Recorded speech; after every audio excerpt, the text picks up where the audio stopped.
સમયથી બધા જ વિદ્યાર્થીઓને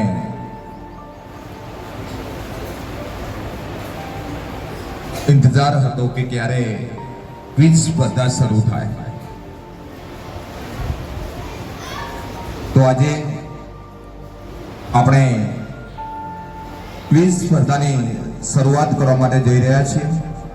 જે પ્રથમ રાઉન્ડ છે એની અંદર દરેક ટીમને 2 પ્રશ્નો પૂછવામાં આવશે। સાચો જવાબ જો આપશો તો 5 ગુણ મળશે। એક પ્રશ્નનો જવાબ આપવા માટે તમને 30 સેકન્ડ મળશે। 30 સેકન્ડની અંદર તમારે સાચો જવાબ આપવાનો રહેશે। સૌપ્રથમ પ્રશ્નની શરૂઆત આપણે ગ્રુપ એ, પહેલા તો બધા જ ગ્રુપોના નામ જોઈ લઈએ। ગ્રુપ એ જેમનું નામ છે સપનાનો પીછો કરનારા। ગ્રુપ બી ઉભરતા તારાઓ। ગ્રુપ સી નિર્ભય લડવૈયાઓ। ગ્રુપ ડી બુદ્ધિશાળી ટોળો। ગ્રુપ એ અનંત શક્તિવાળા। ગ્રુપ એફ સફળતા શોધનારા।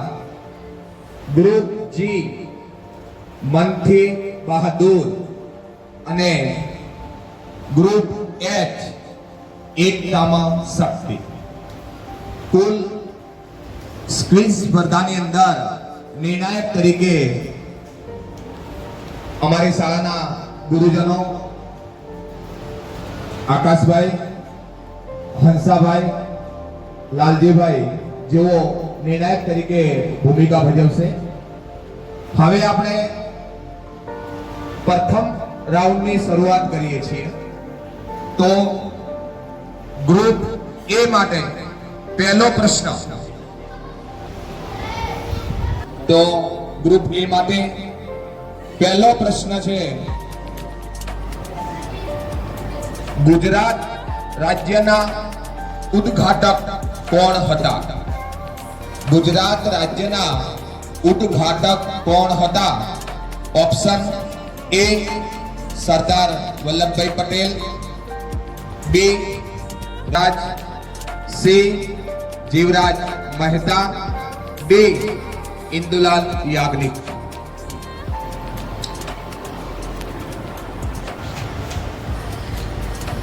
સરસ, સાચો જવાબ છે રવિશંકર મહારાજ। ગ્રુપ એ ને 5 ગુણ મળે છે। હવે ગ્રુપ બી માટે બીજો પ્રશ્ન, આંદોલનના પ્રણેતા કોણ હતા? મહાગુજરાત આંદોલનના પ્રણેતા કોણ હતા? એ રવિશંકર મહારાજ, બી ઇન્દુલાલ યાજ્ઞિક, સી મોરારજી દેસાઈ, ડી નરહરી પરીખ।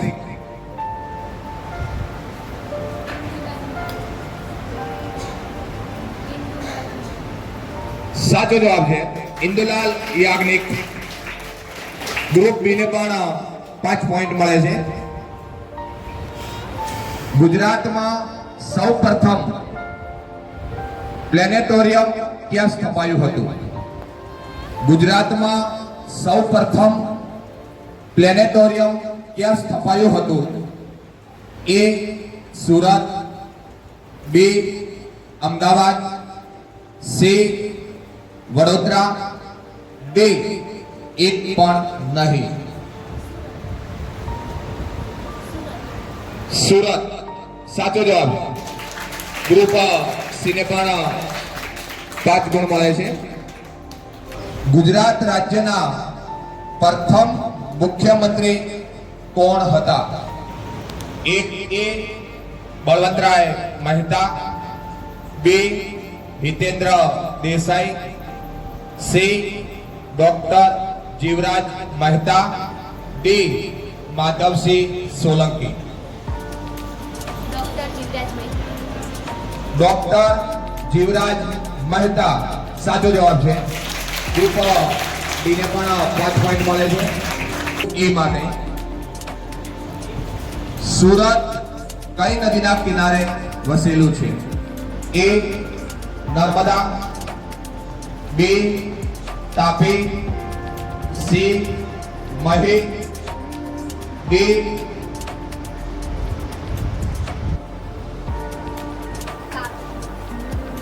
તાપી. સાચો જવાબ છે. પ્રથમ ગુજરાતી વડાપ્રધાન કોણ હતા? પ્રથમ ગુજરાતી વડાપ્રધાન કોણ હતા? એ હિતેન્દ્ર દેસાઈ, બી બળવંતરાય મહેતા, સી મોરારજી દેસાઈ, ડી એક પણ નહીં. મોરારજી દેસાઈ સાચો જવાબ છે. ગ્રુપ એફને પણ 5 પોઈન્ટ મળે છે. બારડોલી સત્યાગ્રહ કઈ સાલમાં થયો હતો? બારડોલી સત્યાગ્રહ કઈ સાલમાં થયો હતો? એ 1928, બી 1980, સી 1929, ડી 1926. 1928 સાચો જવાબ છે.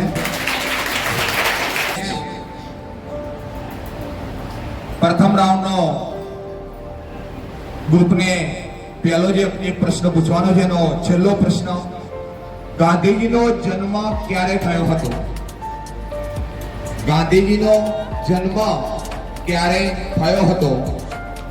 2 October 1868, 2 October 1869, C 2 September 1869, D 2 September 1868.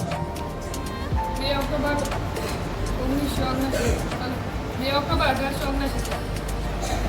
October 1869 સાચો જવાબ છે. પૂર્ણ થાય કે હવે મુનસર તળાવ કોણે બંધાવ્યું હતું? મુનસર તળાવ કોણે બંધાવ્યું હતું?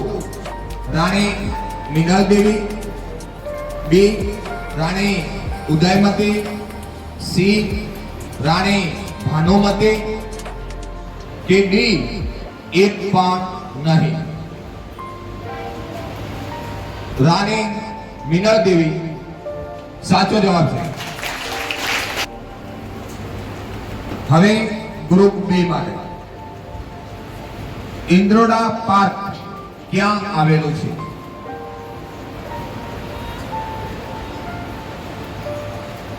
ઇન્દ્રોડા પાર્ક ક્યાં આવેલું છે? એ અમદાવાદ, બી ગાંધીનગર, સી વડોદરા, ડી સુરત. ગાંધીનગર સાચો જવાબ છે. એમને અગ્નિકુંડમાં ઉગેલું ગુલાબના લેખક કોણ છે? અગ્નિકુંડમાં ઉગેલું ગુલાબના લેખક કોણ છે? રમણ દેસાઈ, સી નારાયણ દેસાઈ, ડી નરેન્દ્ર દેસાઈ.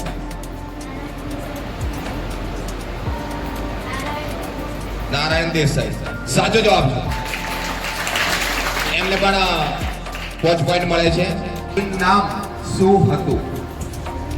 સિદ્ધપુરનું પ્રાચીન નામ શું હતું? શ્રી સ્થળ, સી સિદ્ધક્ષેત્ર, ડી ભૃગુ કચ્છ. શ્રી સ્થળ સાચો જવાબ છે. હવે ગ્રુપ ઈ આબુમાં આદિનાથનું મંદિર કોણે બંધાવ્યું હતું? કોણે બંધાવ્યું હતું? એ વસ્તુપાલ મંત્રી, બી તેજપાલ મંત્રી, સી વિમલ મંત્રી, ડી કુમાર મંત્રી. વિમલ મંત્રી સાચો જવાબ છે. ગ્રુપ ડી ને બનાવો. હેમચંદ્રાચાર્યનું જન્મ સ્થળ કયું છે? કયું છે? પાટણ, ધંધુકા, ધોળકા, સિદ્ધપુર. ધંધુકા સાચો જવાબ છે. એમને પણ સાબરકાંઠા જિલ્લાની મુખ્ય નદી કઈ છે? સાબરકાંઠા જિલ્લાની મુખ્ય નદી કઈ છે? સરસ્વતી, તાપી, હાથમતી, બેસો. ગ્રુપ જી હાથમતી સાચો જવાબ છે. છેલ્લો પ્રશ્ન ગ્રુપ એચ માટે. ગુજરાતમાં ટેલિવિઝનનો પ્રારંભ ક્યારે થયો? ગુજરાતમાં ટેલિવિઝનનો પ્રારંભ ક્યારે થયો? 15 August 1975, 15 September 1975, 15 November 1975, 14 August 1975.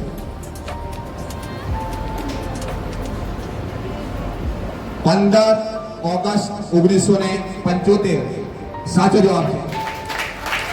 15 round હતો એ પૂર્ણ થાય છે અને તમામ ટીમોને 10 માંથી 10 પોઈન્ટ મળે છે. તો બધા જ ટીમો માટે આપણે તાળીઓ પાડીશું.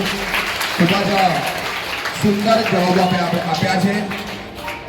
એટલે કે પ્રથમ રાઉન્ડના અંતે તમામ ટીમોનો સ્કોર 10 માંથી 10